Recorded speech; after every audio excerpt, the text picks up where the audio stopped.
Bom dia a todas e todos, sejam muito bem-vindas e bem-vindos a mais um ICL Mercado Investimentos.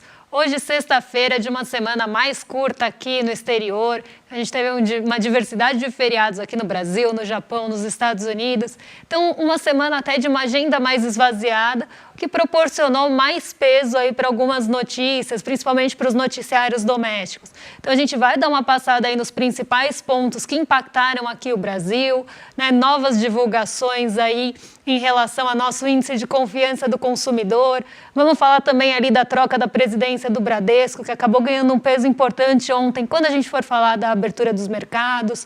E vamos passar aí por outros pontos importantes. Vamos voltar naquele assunto do déficit, que ontem a gente passou rapidamente, para aprofundar um pouco mais o tema.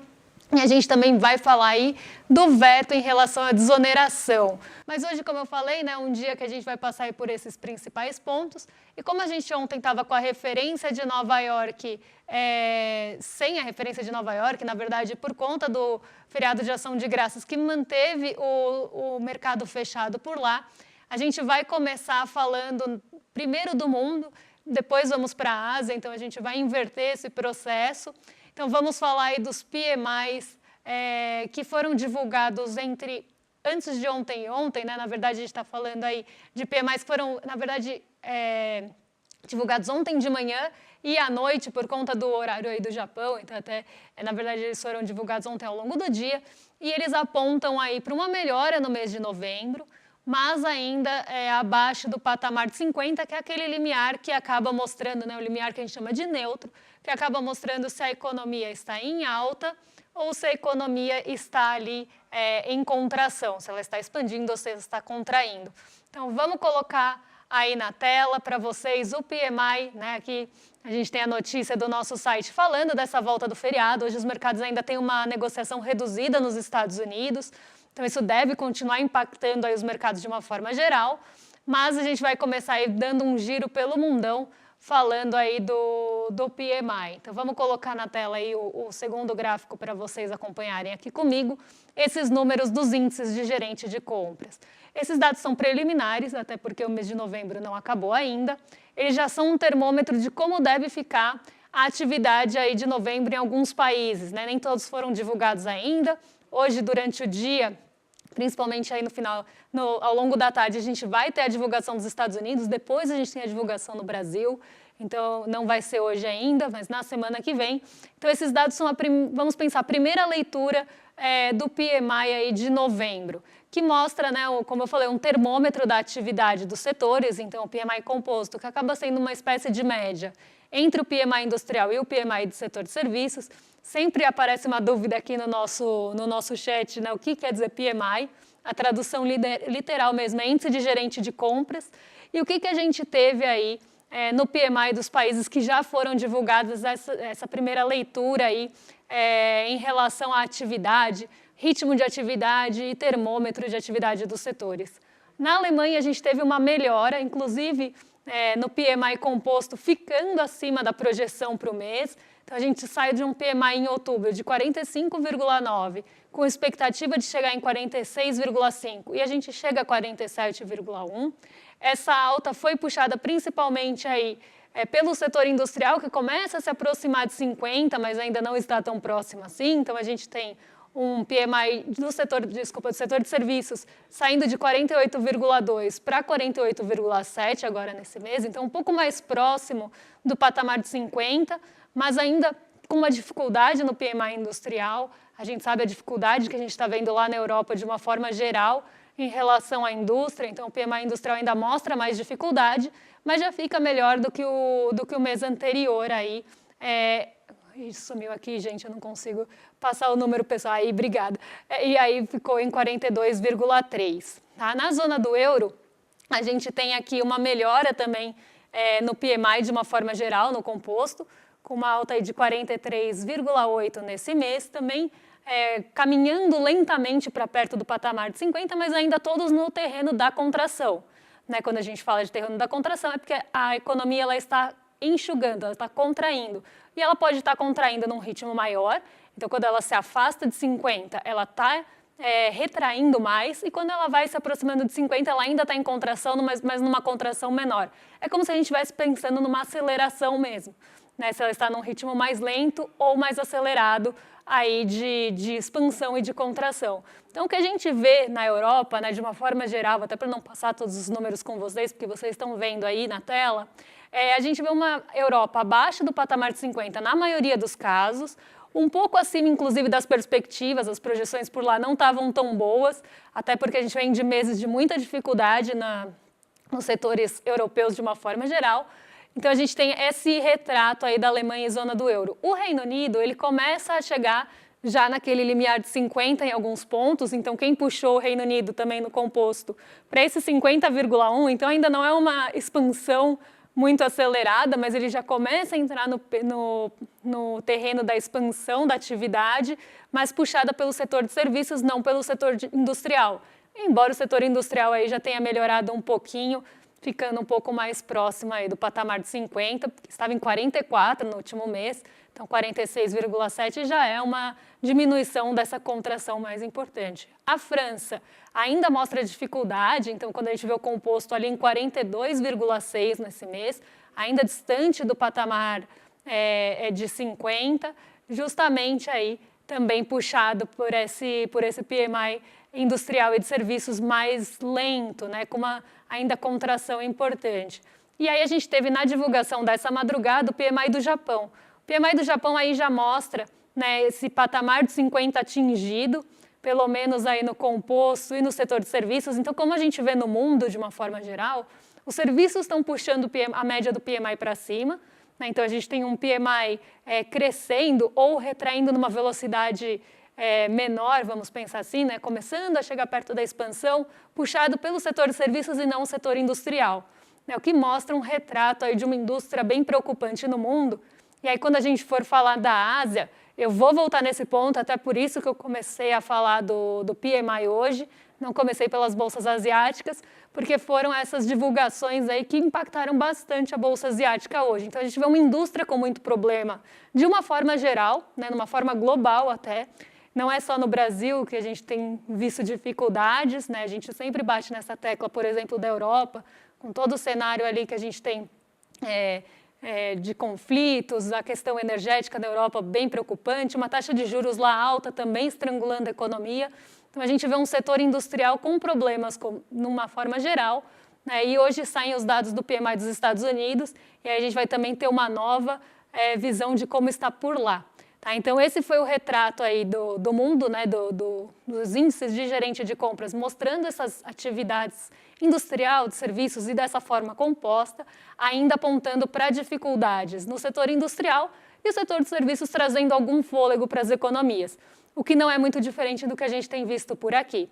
Tá, então, vamos passar pelo movimento asiático, porque hoje as bolsas por lá, né, ainda sem a referência de Nova York ontem, porque os mercados estavam fechados e a Ásia opera durante a madrugada, os fatores locais acabaram impactando bastante o movimento das bolsas asiáticas hoje. Então, o Xangai Composto que vocês estão vendo aí na tela, ele recuou 0,68% hoje, justamente porque a gente tem um movimento de estímulos acontecendo na China, principalmente aí estímulos ligados ao setor imobiliário. Então, a gente tem esses estímulos acontecendo, alguns setores até respondendo mais rapidamente a isso. Então, a gente tem o preço do minério de ferro, inclusive, subindo bastante nesses últimos dias, o que fez até com que reguladores chineses pedissem ali para que agentes não especulassem no mercado futuro. Eles acabaram falando que vão ali mostrar ali até posicionamentos mais rígidos em relação a esse tipo de especulação, que os preços não subam tanto. Então, eles estão ali regulando e olhando com muita atenção para o preço do minério de ferro, mas esse, por exemplo, é um dos pontos, né, uma das commodities que responde a esse tipo de estímulo e respondeu durante a semana. A gente teve altas bem puxadas aí pelo minério de ferro, e justamente porque o mercado, diante de um estímulo no setor imobiliário, que é um motor importante da economia da China, começa a esperar que o minério de ferro vai subir e começa a fazer as suas apostas, principalmente no mercado futuro. Isso acaba trazendo uma distorção para os preços, e foi justamente nesse sentido que os reguladores da China foram ali a público e falaram sobre essas medidas de regulação, para esse olhar mais atento, e fizeram esses apelos, esses pedidos para que essas especulações não aconteçam e também aí que não subam exageradamente o preço do minério de ferro. Então, a gente tem a China, por um lado, tendo ali não medindo, como eu sempre falo aqui, esforços para tentar estimular a economia, e o setor imobiliário chinês, que vem apresentando dificuldade, mas, apesar disso, a gente tem uma China ainda ali com muita cautela, um mercado com muita cautela em relação ao setor imobiliário, porque ele ainda enfrenta dificuldades. E por mais que a gente tenha esses estímulos, eles não vão ali acontecer, trazer os seus resultados no curto prazo.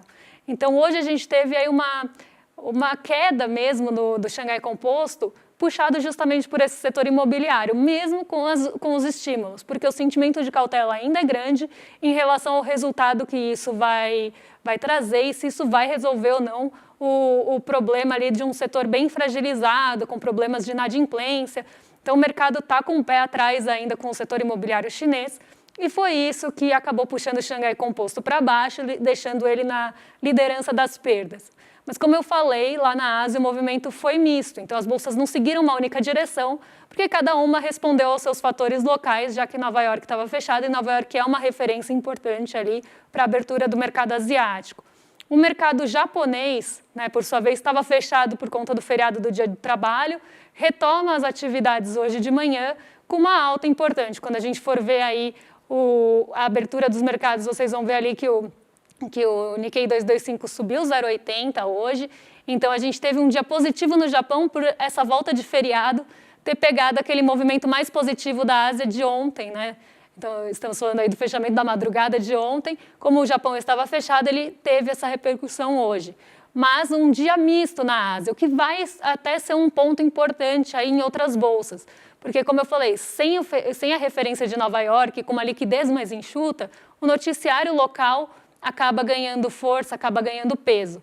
Então, a gente tem aí essa importância do noticiário local e de algumas notícias, às vezes até relacionadas a um mercado local ali, que podem, como foi o caso do nosso Bradesco ontem, que podem impulsionar mais do que até num dia comum impulsionaria a Bolsa. Então, a gente tem esse cenário e não foi diferente na Ásia. Então, esse dia mais misto respondendo aí a noticiários mais domésticos. Agora, a gente vem aqui para o Brasil, porque a gente vai falar do índice de confiança ao consumidor da FGV. Vamos ver se o André conseguiu aqui voltar com a gente. Vamos ver se ele já está aqui. André, será que agora você consegue dar bom dia para a audiência? Eu vou conseguir dar bom dia sim, gente. A gente conseguiu dar um jeito aqui, a famosa gambiarrinha aqui, Depois de 2 dias longe, e o pior ainda, acordei hoje com uma tremenda gripe, se não fosse aí para ajudar mais ainda aí, porque por isso que eu estou aqui em casa, inclusive, mas eu queria dar bom dia a todo mundo. E vamos falar então, Débora, dessa questão do índice de confiança que caiu, 0,2 pontos percentuais aí, em novembro, que é o mês de Black Friday, inclusive, então o consumidor não está muito confiante aí para realizar essas compras, E a gente está vendo nas pesquisas aí que, mesmo com a economia mostrando dados cada vez melhores, a gente está aí com uma economia, as pessoas não estão confiando muito na economia, isso está fazendo, inclusive, cair o setor de serviços, Então é uma coisa bem complicada, Débora? Preparou um gráfico aí, vamos colocar para o pessoal de casa acompanhar com a gente como é que está a evolução desse índice de confiança do consumidor da FGV, porque ele tem uma melhora em relação ao ano passado e ao começo desse ano, mas ele está mostrando desaceleração daqui para frente, na verdade, desde o mês passado. Então, a gente sai de um patamar de 88, lembrando que aqui são pontos, Então, a gente está falando aí de uma base 100, então a gente sai aí de 88 em dezembro, a gente tem ali uma queda em fevereiro, então até fevereiro a gente viu um movimento de queda no fim do ano passado para o começo desse ano e a gente começa a ter uma ascensão desse sentimento consumidor. E aqui sempre vale lembrar, né, que o sentimento do consumidor, quando a gente fala de sentimento de indústria, enfim, são expectativas, e expectativas mexem muito com perspectivas aí para o país, perspectivas de investimento. Então a gente vê aqui um consumidor ficando bem confiante de março até agosto, que a gente vê uma ascensão importante, chegando até a 96,8 pontos. Na verdade, até setembro, desculpa, que chega a 97, que é o pico aí dos últimos 12 meses. E a gente começa a ver uma queda nessa confiança do consumidor. E aqui a gente tem alguns pontos, né, que a gente precisa falar, né, principalmente de onde vem essa queda e de onde vem a confiança. A queda foi puxada principalmente por pessoas com renda até R$ 2.100. Então, a gente vê que os patamares, né, os estratos de rendas mais baixos aí do país estão menos confiantes, né, no consumo, então estão vendo aí talvez a sua renda mais enxuta, né, com não tanta disponibilidade para consumo, e aí a gente vê, né, a confiança caindo nesses patamares de renda. Entre aqueles patamares de renda médios, a gente vê até uma alta ali da confiança, e patamares de rendas mais altos a gente vê uma estabilidade. Então aqui a gente vê também um diferente olhar entre os diferentes estratos de renda em relação aí às suas expectativas e sua confiança aí em relação ao Brasil. E para perspectivas futuras, né, expectativas em relação à economia no futuro, a gente teve uma queda leve também entre o mês de outubro e novembro. Então a gente vê aí um pouco de preocupação, essa queda da confiança do consumidor e essa expectativa para o futuro. E aí acho que a gente volta até naqueles pontos que a gente sempre fala aqui, né? Como é que o noticiário está trabalhando com a confiança do consumidor, quando fala, por exemplo, que a gente tem queda na inflação, mas os preços ainda estão altos. Isso tudo acaba mexendo psicologicamente também com as pessoas, com aí a massa aí da população brasileira, e a gente tem esse tipo de resposta. Porque quando a gente olha dados aí, a inflação realmente está caindo, a gente tem uma queda no desemprego, um aumento de renda, mas parece que a perspectiva do consumidor não responde tão rapidamente a isso. E como o André falou, um mês preocupante, porque em novembro a gente tem aí eventos como a gente está tendo hoje de Black Friday, já começa a ter ali uma perspectiva de aceleração de compras para fim de ano, mas parece que a confiança do consumidor não está acompanhando muito isso, né, André? Então, exatamente isso. O grande problema que a gente está vendo é, por exemplo, saiu a pesquisa, se eu não me engano foi da Quest, né?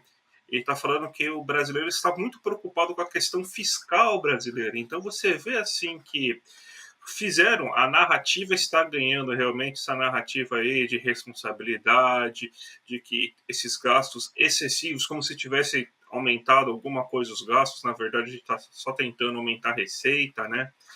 Nesse momento. Então, fizeram justamente todo essa narrativa aí e começa a você ter uma queda, inclusive, na percepção que as pessoas têm em relação à economia, né? A gente vê aí que no terceiro trimestre, que já era esperado uma queda, mas você vê que os dados eles foram bem abaixo. Depois do mês de julho, que as pessoas saíram para viajar, compraram coisas, passaram 2 meses aí sem grandes aumentos de gastos em serviços e consumo, né? Então, você tem então que a economia baixou mais, inclusive, do que era esperado. A gente viu os dados macrofiscais ontem, né? Que, inclusive, o governo refez suas perspectivas por causa da queda no volume de serviços, né? Então, serviço você também tem comércio dentro, né? Então, você vê que o brasileiro ele se segurou, né? Mesmo com um aumento de renda que vem se mostrando, mesmo com redução do desemprego. Então, o brasileiro aí está meio que assim, está numa situação meio estranha, né? Ele está vendo os dados melhorarem, né? A inflação abaixar, a economia crescendo, não nesse mês, não nesse trimestre, mas nos outros trimestres a economia crescendo, a renda aumentando, melhorando a questão, por exemplo, de desenrola e tudo mais. Só que mesmo assim parece que não confia. Então acho que também falta uma questão de comunicação do governo, né? Então acho que é mais ou menos nesse bololô aí, Débora. Você falou agora, né, dessas notícias aí de gastos fiscais. A gente tem até aquela notícia de que A gente falou dela brevemente ontem, mas eu prometi que a gente ia voltar com um pouquinho mais de tempo para falar desse déficit que deve ser maior nesse ano agora de 2023. A gente já teve um aumento dessa projeção de déficit e me espanta muito assim, a população reagir a questões fiscais. O que a gente vê que é justamente como essa matéria, como essa notícia, como está chegando isso à população. É o que eu sempre falo, né? Quando eu estava no mercado financeiro, eu ouvia muito falar no risco fiscal. Isso é uma coisa que eu luto contra desde quando eu estava lá, aí nos meus anos de mercado financeiro, era uma coisa que eu já nadava contra. Mas eu via que isso era tão repetido que acabava entrando na cabeça das pessoas, mesmo sem elas entenderem o que estava sendo dito ali. Então a gente vê acho que esse reflexo, essa repercussão na cabeça das pessoas, justamente de uma coisa que é tão repetida, é tão martelada, e aí eu volto até no ponto de ontem, né, que eu falei que a gente tinha que olhar a notícia com mais cuidado, não só pelos dados que ela estava apresentando, mas como elas aparecem para a maioria das pessoas, porque às vezes pode trazer ali até uma expectativa ou uma falsa ali, impressão que ela tem muito mais peso do que ela tem. Então, aqui a gente vai trazer a notícia do déficit, a gente vai comentar com vocês, como eu falei ontem, até porque eu acho que esse é um ponto importante, por mais que a gente fale, a gente vai falar dele de novo? Sim, a gente vai falar dele de novo. Então, vamos colocar aí na tela a notícia do nosso site, para vocês, quem quiser entrar ali com mais detalhes, para ler a notícia completa, que tem bastante informação, está lá no nosso CL Economia. Mas vamos aí falar dessa elevação, né, do déficit aí desse ano, que pode aí impactar bastante, inclusive dificultar e trazer cenários desafiadores aí para o ano que vem, né, André? Não, exatamente, Débora. O grande problema é que, assim, se você tivesse uma situação, não tivesse essas regras fiscais que o Haddad colocou, isso aí não teria nenhum problema você ter esse déficit. Até porque você precisa gastar, a economia precisa voltar a crescer, você só consegue ter superávit primário nos momentos que você forma um déficit primário anteriormente para se formar um multiplicador no segundo momento, e aí sim você começa a acelerar a arrecadação. E aqui no Brasil a gente tem uma peculiaridade, né, que boa parte dos setores que mais arrecadam são cheios de exonerações fiscais, a gente vai até falar isso daqui a pouco na próxima notícia, né? E também você tem uma dependência muito grande aí do ciclo de commodities para você conseguir arrecadação. Mas, assim, em situações fiscais você não teria problema nenhum em ter esse déficit, sabendo que no médio prazo, em 2, 3 anos, esse déficit viraria um superávit tranquilamente, que foi basicamente a história que você teve no Lula 1, Lula 2, né? Então, e até no Dilma 1 foi essa história também, né? Mesmo com o último ano começando a cair o déficit, justamente quando cortou os gastos, né? Tem uma estranha correlação aí de que desde que a gente começou um período de mais austeridade fiscal, corte de gastos e tudo mais, a gente nunca conseguiu ter superávit que nem a gente teve no começo dos anos 2000, né? Será que é alguma coisa a ver, talvez, né? Mas voltando aqui ao ponto principal, não teria problema. O problema é que o Haddad se enfiou nesse buraco. Aí você tem que fazer o quê? Você vai ter que conseguir chegar na meta, senão você vai ter uma punição nos gastos, você vai ter uma redução nos gastos. Aí você vai cortar para você conseguir chegar no déficit, talvez não consiga chegar no déficit zero, né? E aí se você não chegar no ano seguinte, você vai ter que cortar mais ainda, vai ter menos crescimento de gastos. Então esse que está o grande problema. Com as regras que foram feitas, você vai ter, então, se você não chegar no déficit, você vai ser, no déficit zero que o Haddad quer, você vai ser punido em relação a isso, né? A gente estava até ontem conversando com a Débora de noite e tal, mostrando aqui um trabalho muito bom do Fernando Lara, né, professor lá, um trabalho da Fundação Celso Furtado, né, que estava mostrando alguns cenários, né? Tem que ter um crescimento muito grande do setor privado da economia, de quase 21% de aumento de gastos. Você tem que crescer muito vigorosamente a economia para 2020. Você não vai chegar nesse déficit zero. Então, aí que está o grande problema. Então, a gente está insistindo nisso, né?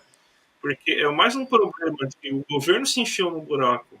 Isso aí não vai ter efeito quase que nenhum na economia, tá? Porque se você tivesse déficit. Mas já que você tem que seguir essa regra, esse que é aí que está morando o problema, porque o governo obrigatoriamente vai cortar gastos. Então é aí que mora o grande problema, porque o governo se enfiou no buraco e agora ele vai ter que sair disso. Aí, esse que está aí o que é o grande problema, né? Mas isso, se você tivesse déficit maior esse ano do que você estava previsto, vai mudar o dólar? Não vai mudar o dólar.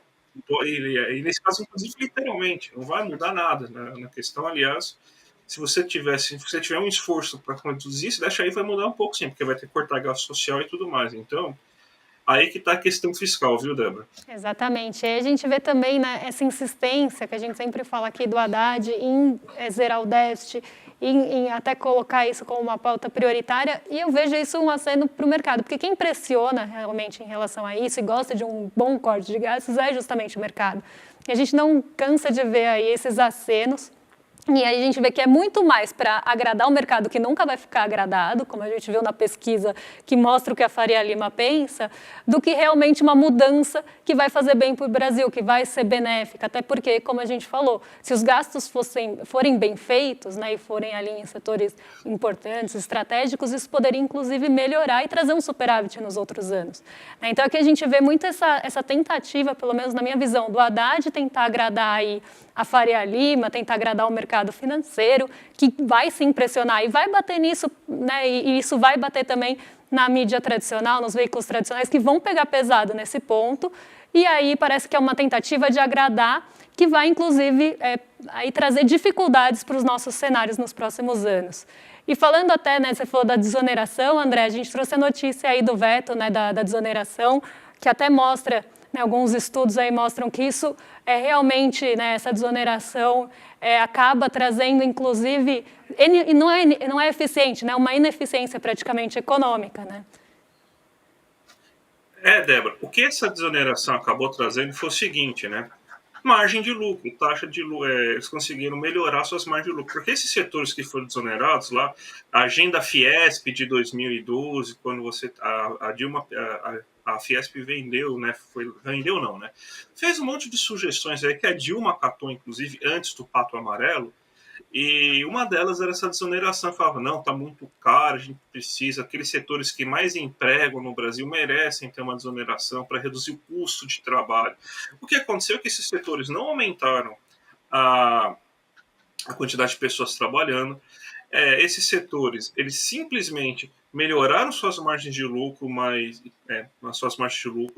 mas não empregaram mais gente, eles não se tornaram mais ineficientes. Isso aí virou uma muleta durante 10 anos. Então, o Lula está mais do que certo, daí não é só uma vitória do Haddad, né? A gente não vamos falar então aí agora de não se pensa tanto na questão fiscal e tudo mais, o risco fiscal, tá lá.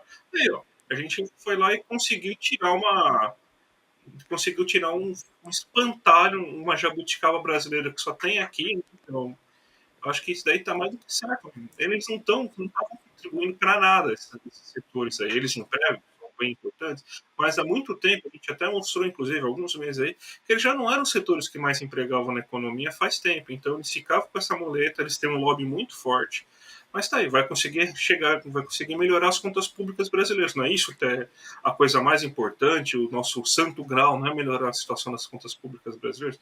Uma boa notícia aí, vamos ver se o mercado se acalma ou se a desculpa de você melhorar as contas públicas é só cortar gasto social, né? Porque o problema não é o rico não pagar imposto, o problema não é o rico pagando mais imposto, né? Que não pode dar dinheiro para pobre, né? Essa aí, na verdade, é a grande questão aí do mercado financeiro, né, Débora? Exatamente. Quando a gente ouve falar em risco fiscal, o primeiro alerta que acende aqui é porque geralmente o mercado está querendo que corte gasto, que vá para o lombo do trabalhador, né? Então, é justamente por aí. Né? A gente vê que tem essa pressão justamente para esse tipo de corte, mas não é para esse tipo de medida que o mercado vai reagir bem. Pode até reagir bem num primeiro momento, pensando nesse fiscal, mas ele vai ficar muito mais agradado se forem cortes de gasto social. E normalmente, tá, gente, pode reparar, toda vez que se fala em gasto social, que o risco fiscal volta aí como um fantasma para assombrar todo mundo, já que a gente brinca que ele é o primo do fantasma do comunismo. André, obrigada aí por estar com a gente hoje, mesmo que remotamente. Eu vou me despedir de você, vou falar da abertura do mercado rapidinho. Então, bom dia para você, bom fim de semana, se você quiser se despedir aí do pessoal. Vou me despedir sim, depois de alguns problemas técnicos, tá, algumas gambiarras e alguns dias longe aí, mesmo com a gripe. Prazer aí voltar aqui semana que vem, volto no estúdio aí, fiquem tranquilos, gente. Então, bom fim de semana, Débora. Fala o que vai acontecer no mercado aí, mas tchau, gente, até mais. Tchau, tchau, André, melhoras. Bom, vamos falar agora, né, da abertura de mercado, porque hoje a gente tem também uma negociação mais reduzida em Nova York, apesar aí da doação de graças, né, ter sido ontem o dia de manter o mercado fechado. Hoje o mercado opera com algumas limitações, então deve ser um dia ainda de agenda mais esvaziada e deve pesar, como eu falei já no início do programa, já dei um spoiler para vocês, que o que deve pesar é agenda local. Aqui no Brasil, a gente vê a Bolsa caindo 0,63, o que não é de se espantar, porque ontem a Bolsa chegou no seu melhor patamar desde meados de julho de 2021, então mais aí de 2 anos que a gente não via a Bolsa no patamar dos 126 mil pontos e acima disso, né? A última vez que a gente viu foi em 15 de julho, que ficou em 127.500 pontos de 2021, tá, gente? Então, faz realmente bastante tempo, então hoje é natural que aconteça aquele movimento de realização de lucros. Então a Bolsa subiu muito essa semana, já atingiu alta de mais de 11,8% no mês de novembro, então a gente deve ter sim uma realização de ganhos, o que não é de se espantar, até porque a gente tem uma agenda de indicadores esvaziada aqui no Brasil, a gente tem uma agenda de indicadores esvaziada de uma forma geral, então hoje realmente os únicos dados que saem são os índices de gerente de compras dos Estados Unidos, que ainda não foram divulgados, na verdade devem estar sendo agora. Então aqui a gente tem esse retrato aí da nossa Bolsa hoje caindo em meio à realização de ganhos. Então quando a gente chega num certo patamar de ganho, o mercado vende alguns ativos para realizar lucro mesmo e voltar a montar suas posições em um outro momento. Esse movimento é bem importante e acontece aí quando a gente chega em certos pontos que a gente chama até de resistência, porque tem dificuldade de furar para cima. O S&P 500 opera próximo à estabilidade, hoje deve ser um dia de liquidez muito baixa ali nos Estados Unidos, então deve ser um dia aí com pouca movimentação, um dia mais brando, ainda mais em dia de poucos catalisadores. Como eu falei, Nikkei 225 hoje fecha positivo porque volta do feriado e pega aquele otimismo do dia anterior que a bolsa japonesa estava fechada. O dólar cai mesmo com a nossa bolsa em queda. Ontem a gente teve até um dólar em alta por aqui, mas como eu falei, sem a referência de Nova York, dólar acaba respondendo muito aí a movimentos mais de demanda e mais ligados aqui à nossa economia doméstica. Então hoje o dólar cai acompanhando a DXY, que mede dólar frente aos pares, e o petróleo Brent volta a subir um pouquinho depois de consecutivas quedas, inclusive quedas fortes, porque aquela reunião do OPEP foi adiada. E o que o mercado começou a olhar, né? O que ele começou a olhar com mais atenção? Que parece que a OPEP não está com uma direção única ali em opinião, em ideias para cortes de oferta ou até mesmo produção da commodity. Então o mercado começou a achar que a OPEP não está unida ali nas suas pretensões para commodity. Isso fez com que o petróleo caísse aí vários dias consecutivos, isso até impactou bastante aqui o nosso mercado de petróleo, as ações ligadas a petróleo caíram bastante. Então hoje o petróleo volta a se recuperar, mas ainda de uma forma bem moderada. É 81 dólares por barril. Então hoje deve ser um dia também mais brando, um dia de realização de ganhos aqui no Brasil. Não devemos ver aí movimentos tão bruscos na nossa bolsa e devemos fechar sim a semana ainda no positivo, como previa a maioria aí dos entrevistados na semana para o termômetro da bolsa. Então segunda-feira a gente volta inclusive para ver quem acertou, né, se a bolsa realmente subiu na semana e como é que estão as previsões para a semana que vem. Então esse é o giro aí de mercado, hoje até de uma forma mais enxuta, porque a gente tem realmente poucos catalisadores e vocês já sabem, né, a partir das 5 horas a gente continua com programação aqui com vocês, com o Rolê ICL às 5 horas, depois temos em sequência o ICL Notícias segunda edição, com a Gabi Varela e o Chico Pinheiro, Chico Sá, né, que vão estar aí com vocês durante a noite. Depois nós temos aí no final do dia o Sinapse, né, com a Roberta Garcia e o César Calerron, e aí nós estamos de volta na segunda-feira, a partir das 7 da manhã, já com aquela sequência que vocês conhecem, do Desperta, ICL Notícias primeira edição, o Em Detalhes em seguida, e a gente às 11 horas da manhã trazendo aí as principais notícias aí do mercado, dos investimentos, o que a gente tem de novo na nossa economia. E aí vocês já sabem, né? Segunda-feira é dia da gente ver o mau humor ou o bom humor do mercado, ver como é que as bolsas estão previstas para a semana e vamos aí trazer esses indicadores que sairão hoje à tarde com mais atualização para vocês. Então, bom fim de semana e até segunda-feira. Turma, a nossa aula com Abdul-Rahman Muhammad, Malcolm X, o homem e a mensagem, foi uma aula absolutamente indescritível. Só assistindo para entender o quão atual é a história de Malcolm X em relação aos problemas que a gente vive hoje, em 2023. Os problemas de racismo, os problemas de opressão, os problemas que sufocam boa parte da população do planeta. Muita gente pediu para a gente liberar o replay da aula, ou porque assistiu e quer assistir de novo, ou porque por algum motivo perdeu e está ouvindo falar quão incrível foi a aula. A boa notícia é que a gente liberou o replay. A notícia ruim é que está acabando o prazo para você poder assistir. Clica agora então no link que vai estar junto com esse vídeo para você poder assistir esse replay e entender do que eu estou falando. Malcolm X, o homem e a mensagem. Uma aula histórica que você não pode deixar de assistir. Vamos lá!